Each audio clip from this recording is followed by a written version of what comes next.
Yo konnichiwa semuanya. Selamat datang kembali di channel Leluhur Manhwa. Jadi di video kali ini kita akan ngelanjutin pembahasan manhwa yang berjudul Dewa Goblin. Nah, buat teman-teman yang belum nonton video sebelumnya, Mimin saranin nonton dulu. Supaya kalian gak kebingungan sama alur ceritanya. Tapi buat kalian semua yang mau Mimin semakin semangat buat uploadnya, jangan lupa tinggalin subscribe, like, dan komentar kalian sebagai bentuk apresiasi dari kalian. Karena semakin ramai interaksi dalam video ini, sudah pasti bakal bikin Mimin jadi semakin rajin upload juga. Jadi jangan lupa komentar meskipun itu cuman emoticon. Ya udah nggak usah lama-lama, kita langsung aja yuk. Gas ke videonya. Ngelanjutin part sebelumnya. Di mana si Sword Scientist mendapatkan kabar bahwa sebagian pasukan yang dikirimnya telah terbantai. Sang Sword Scientist seketika langsung terbangun dan bergegalu bertemu dengan sisa pasukan yang telah kembali. Kemudian sesampainya di aula penyembuhan, seorang suster memberikan laporan kepada Sword Scientist bahwa korban yang kembali saat ini mengalami luka yang cukup dalam yang ngebuat si korban tidak bisa disembuhkan dengan potion penyembuhan. Mendengar informasi itu, Sword Scientist menanyakan kronologi kepada si korban tentang apa yang sebenarnya terjadi kepada pasukan mereka. Ya dijelasinlah sama si korban kalau mereka kena bantai sama pasukan Goblin Class Hero yang mereka jumpai di hutan.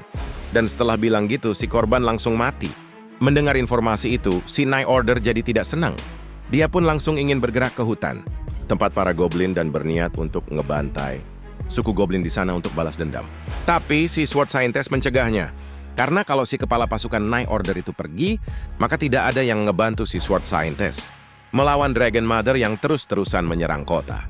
Sehingga Sword Scientist memberi perintah ke bawahannya untuk mencari bala bantuan. Nah, di tengah perbincangan itu, muncullah orang misterius berpakaian layaknya koboi. Dia bernama Kasimov, yang merupakan kapten dari Death Knight Order. Di sini Kasimov meminta Sword Scientist untuk tidak perlu mencari bala bantuan, karena dia akan pergi sendiri ke hutan para goblin dan melakukan pembantaian di sana. Angin dengar hal itu, Sword Scientist pun nanya ke Kasimov apa dia yakin datang sendirian ke sana. Kasimov pun bilang bahwa dirinya yakin bisa ngelakuin hal itu sendiri. Karena di masa lalu dia saja bisa ngebunuh 4 Titan Warrior sekaligus, apalagi hanya sekelompok goblin. Sehingga dengan sombongnya si Kasimov, dia pun meminta ke Sword Scientist untuk tenang dan menunggu kabar pembantaian para goblin yang akan dia lakukan. Di sisi lain, di waktu yang sama, terlihatlah si Lintian yang sedang mengotak-atik sistemnya. Dia pun mencoba menggunakan simulasi sistem untuk mengetahui kondisi pasukan goblin mereka saat ini.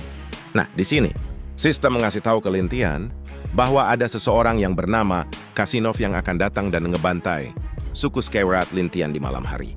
Kaget dong si Lintian ngelihat hal itu. Sampai-sampai Lintian saat itu bertanya-tanya, kok si Kasimov berani datang sendirian ke sukunya?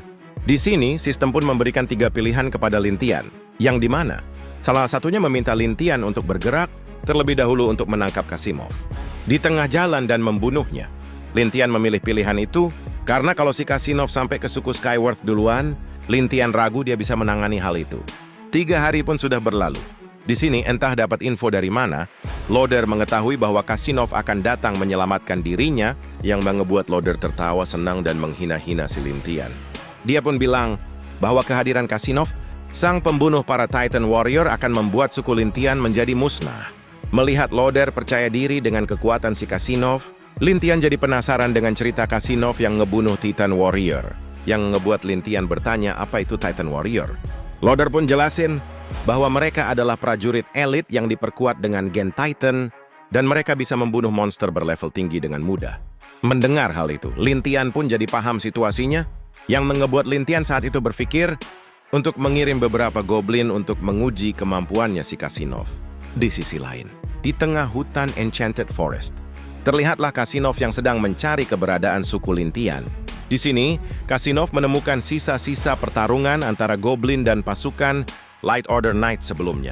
Mencium bau darah dari sisa pertarungan itu, Kasimov jadi bersemangat, yang ngebuat Kasimov jadi tidak sabar untuk bertemu para goblin dan ngebantai mereka. Tapi di tengah lamunannya itu, terdengar suara orang minta tolong di dalam hutan, yang mengebuat Kasimov saat itu penasaran dengan asal suara itu berada. Dia pun langsung membawa kudanya itu bergerak ke sumber suara dan menemukan Ifreya yang sedang terduduk di atas tanah. Di sini melihat keberadaan Kasimov, Ifreya pun meminta tolong kepada dirinya, yang ngebuat Kasimov saat itu bertanya di mana keberadaan Loader. Ifreya pun bilang bahwa Loder sudah mati, dan dia bisa selamat karena berhasil kabur dari suku para goblin.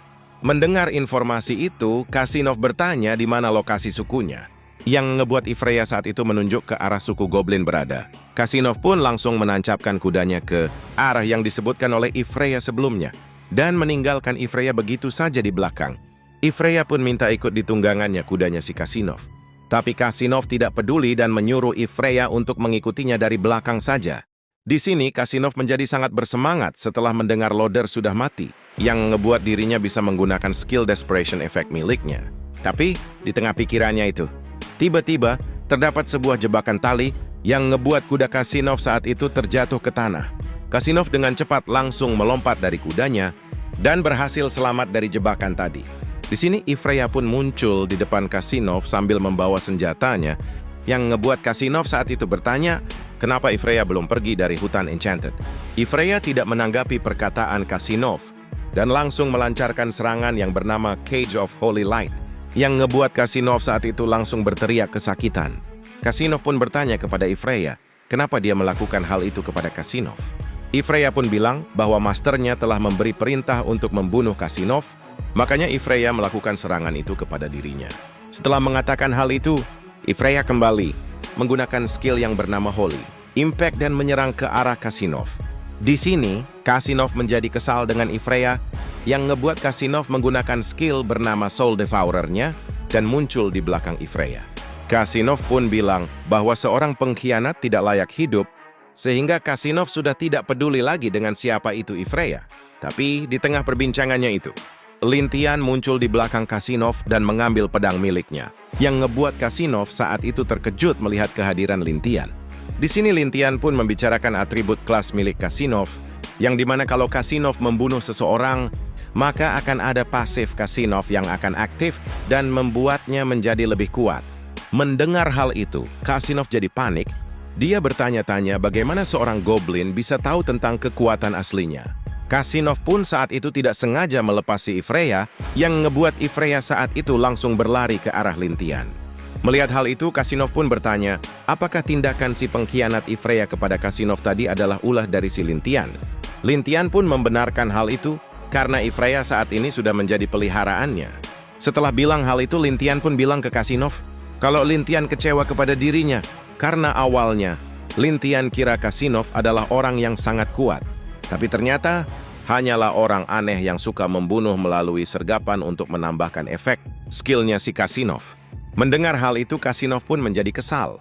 Dia pun langsung berniat untuk melawan Lintian menggunakan tangan kosongnya. Namun, di tengah rencananya itu, seekor naga dan pasukan goblin lain muncul, yang ngebuat Kasinof seketika terkejut. Lintian pun bilang bahwa hari ini adalah akhir dari kehidupan Kasinof. Setelah mengatakan hal itu, Lintian langsung memberi perintah kepada sang naga untuk menyemburkan api ke arah Kasinof, yang ngebuat sang naga langsung menuruti perintah Lintian. Kasinof pun saat itu tidak dapat menghindar, sehingga dirinya saat itu terkena semburan api dari naga dan hangus dengan sangat cepat. Beberapa saat kemudian, kembali ke suku Skywrath.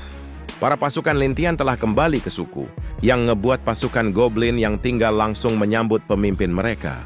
Di sini, Lintian berjalan ke arah Loder dan menyampaikan tubuh Kasinof panggang ke depan Loder, yang ngebuat Loder seketika panik melihat hal itu. Di sini Lintian pun bertanya, apakah ini orang yang dibanggakan oleh Loder untuk ngebantai sukunya si Lintian? Mendengar hal itu, Loder semakin gila. Dia pun menjadi terdekat Kaisel karena Kasinof telah mati dengan mudah, dan si Sword Scientist masih tidak ada pergerakan untuk menyamatkan Loder secara langsung, yang membuat Loder berpikir bahwa Lintian dan Sword Scientist melakukan kerjasama. Kemudian, setelah kejadian itu, Lintian membawa pergi mayat dari Kasinof dan meletakkannya di tengah kumpulan para pasukan goblin. Di sini Lintian berniat untuk memberi makan pasukan goblinnya dengan Kasinof, karena Kasinof menjadi nutrisi kualitas tinggi karena kekuatan yang dimilikinya. Lintian pun menyuruh seekor goblin yang bernama Gobuzen untuk memakan Kasinof, karena Lintian melihat potensi besar kepada Gobuzen, sehingga sebagiannya dimiliki oleh Gobuzen dan sisanya akan diberikan kepada goblin lain. Mendengar hal itu, para goblin setuju dan membiarkan Gobuzen untuk makan tubuh Kasinof duluan. Setelah memberi perintah itu, Lintian pun duduk di kursinya sambil mengamati kekuatan dari Gobuzen. Dia pun bilang Naik menjadi rare goblin itu butuh bakat alami dan genetik yang bagus. Gobuzen ku prioritaskan karena dia memiliki potensi yang besar. Dia sangat mesum dan hipokrit, dan kedua sifat ini menjadikannya kandidat ideal. Aku menantikan perkembangannya menjadi rare species. Sedangkan untuk si Sword Scientist itu, aku sudah melihat sistem, dan dia hanya punya 3 Night Order di bawah komandonya. Silverblade Night Order sudah berhasil kuhabiskan. Begitu kabar bahwa Kashinov sudah dikalahkan, semangat juang Sword Scientist pasti akan menurun. Dia pasti akan mengambil tindakan untuk menjaga situasinya yang semakin kacau ini. Setelah memikirkan hal itu, Lin Tian pun meminta sistem untuk memulai simulasinya. Sehingga beberapa saat setelah simulasi kehidupan Lin Tian selesai, Lin Tian tersenyum lebar karena dia tahu bahwa dia akan menang telak melawan si Sword Scientist. Lin Tian pun langsung berjalan menemui Goblin Berserker, pada menyuruh dirinya untuk mengumpulkan semua Goblin saat itu juga. Karena besok mereka akan melakukan hal yang besar. Mendengar hal itu, Goblin Berserker dan pasukannya yang ada langsung setuju. Keesokan harinya, mayat Kashinov pun muncul di kota Bright, yang ngebuat para pasukan Order Knight segera memberi laporan kepada Sword Scientist. Melihat mayat Kashinov terpanggang seperti itu, para pasukan Order Knight seketika panik. Mereka pun bertanya-tanya, kok bisa gitu Goblin membuat Kashinov menjadi seperti saat ini? Di sini, Sword Scientist pun memahami suatu hal, yang ngebuat Sword Scientist saat itu pun bilang, kegagalan berulang kali dalam menghadapi Goblin-Goblin ini. Ditambah dengan serangan bertubi-tubi dari para naga. Ini bukanlah suatu kebetulan. Para Goblin dan Dragon Mother pasti telah bersekongkol. Mereka ingin menjebak kita di sini dengan memanfaatkan warga kota Bright. Kita tidak boleh terus pasif begini. Setelah mengatakan hal itu, Sword Scientist langsung memberi perintah kepada semua anggota Battle Roar Knight, order untuk cepat kembali ke ibu kota dan pergi meminta bala bantuan di sana. Mendengar hal itu, para pasukan Roar Knight Order langsung mematuhinya. Beberapa saat kemudian, para pasukan Roar Knight Order pergi kembali ke ibu kota untuk mencari bala bantuan. Di sini, salah satu bawahan dari Kapten Roar Knight bertanya, apakah mereka akan sempat kembali ke kota Bright ketika mereka pergi ke ibu kota untuk meminta bantuan? Karena dari jarak antara kota Bright dan ibu kota, memakan total 8 hari untuk pergi dan pulang. Mendengar hal itu, rekannya yang seorang mage pun bilang, bahwa itu adalah memang rencananya si Sword Scientist. Karena kalau mereka disergap oleh para pasukan Goblin, maka tidak ada yang bisa kabur dari kota Bright dan pergi ke ibu kota. Nah, si mage pun juga bilang bahwa dengan kekuatan Sword Scientist saat ini, menghancurkan blokade dari para Goblin dan naga bisa dia lakukan. Namun ada satu masalah, yaitu para Night Order yang ada bukanlah tandingan para Goblin dan naga, sehingga Sword Scientist tidak berani bertaruh untuk menyerang pasukan itu. Mendengar penjelasan si Mage, sang kapten pun membenarkannya. Lalu di tengah perjalanan mereka, tiba-tiba terlihatlah jembatan penyeberangan yang sudah putus saat itu, yang ngebuat mereka tidak bisa melewati jalan menuju ibu kota. Sang Mage yang ngelihat hal itu pun bertanya ke kapten mereka, apakah mereka perlu mencari jalan lain untuk pergi ke ibu kota? Sang kapten pun menolaknya karena si kapten pikir para Goblin sengaja melakukan hal itu untuk menyergap mereka ketika mencari jalan alternatif lain. Sehingga dia meminta pasukannya itu untuk mencari kayu dan memperbaiki jembatan itu secepat mungkin. Mereka pun menyetujui hal itu. Sehingga ketika senja tiba, jembatan penyeberangan berhasil mereka buat, yang ngebuat mereka pun langsung tancap gas untuk segera menyeberang dan pergi ke ibu kota. Tapi di tengah perjalanan mereka, tiba-tiba seekor naga muncul yang ngebuat para pasukan Roar Knight Order seketika panik. Nah, di sini melihat ada lintian di atas tubuh naga, sang kapten langsung yakin bahwa para Goblin dan ras naga telah bekerja sama untuk menghancurkan kota Bright. Melihat keberadaan pasukan Night Order di tengah jembatan, Lin Tian langsung memberi perintah ke naganya untuk melakukan semburan naga ke arah mereka. Melihat hal itu, pasukan Night Order kembali mundur untuk menghindari semburan dari sang naga. Di sini, jembatan yang susah payah mereka buat telah hancur, yang ngebuat sang mage seketika menjadi panik. Melihat hal itu, sang kapten menjadi kesal, yang ngebuat sang kapten langsung memaki-maki Lin Tian dan berjanji akan membunuhnya saat itu juga. Dan chapter kali ini ditutup sampai di sini aja. Oke lah, sampai di sini saja alur cerita Dewa Goblinem. Sampai jumpa di video selanjutnya.